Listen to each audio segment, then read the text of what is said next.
जय गुरु जी। संगत जी, संगत जी, एक बार एक राज्य था और वहाँ पर एक संत महात्मा आते हैं। प्रजा को इस बात का पता चलता है, सब महात्मा के दर्शन करने जाते हैं और धीरे धीरे ये बात राजा तक पहुँचती है। राजा उन महात्मा को अपने पास बुलाते हैं और बोलते हैं, बताओ तुम्हें क्या चाहिए, क्या दे दूँ मैं तुम्हें। तो इस पर संत महात्मा कहते हैं, बस मेरा ये छोटा सा कमंडल है, इसे भर दीजिए। राजा कहते हैं, बस इतनी सी बात, ये तो मैं अभी भरवा देता हूँ।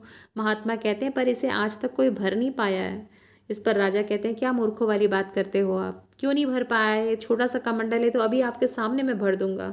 संत महात्मा कहते हैं कि अगर आपने इसे भरना शुरू करा तो मैं तब तक यहाँ से नहीं जाऊंगा जब तक ये पूरा भरेगा नहीं। इस पर राजा फिर से हंस पड़ते हैं, कहते हैं, क्यों नहीं भरेगा, अभी आपके सामने भर कर दिखाता हूँ। और वो ऑर्डर देते हैं अपने सेवकों को कि जितने भी हीरे मोती जवाहरात हैं इसके अंदर डाल दो और इसे भर के इन्हें वापस कर दो। ऐसा किया जाता है। संगत जी, जैसे जैसे इसमें कमंडल में चीज़ें भरी जाती हैं वैसे वैसे वो गायब होती जाती हैं, पर कमंडल खाली का खाली ही रहता है, वो भरता ही नहीं है। सुबह से शाम हो गई, अब बात आ गई राजा के मान सम्मान पर। राजा ने सारी संपत्ति उसके अंदर डाल दी, अपनी जितने भी उसके पास धनराशि थी, जेवर थे, सोना था, चांदी थी, मोती थे, सब डाल दिए, पर वो नहीं भरा। अब प्रजा से बोला जाता है कि बात मेरे मान सम्मान पर आ गई है, तुम्हारे पास जो जो कुछ भी है इस कमंडल में डालो और इसे भरो।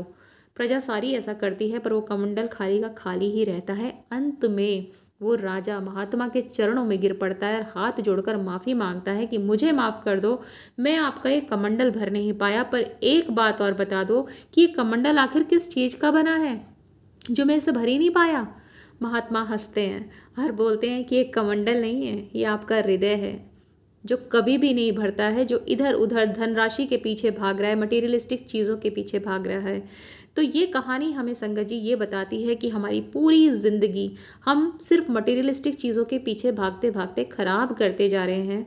और हमने ये सुना है कि खाली हाथ आए थे खाली हाथ जाएंगे, पर संगत जी ये सत्य नहीं है। असलियत ये है कि हमारे साथ हमारी स्पिरिचुअल वेल्थ जाएगी, हमारी भक्ति जाएगी। तो हमें थोड़ा सा समय निकाल कर अपने दिन से ईश्वर को देना चाहिए, भक्ति को देना चाहिए, नाम जप को देना चाहिए और अपनी रूह पर काम करना चाहिए, क्योंकि अल्टीमेटली हमारे साथ उसे ही जाना है संगत जी।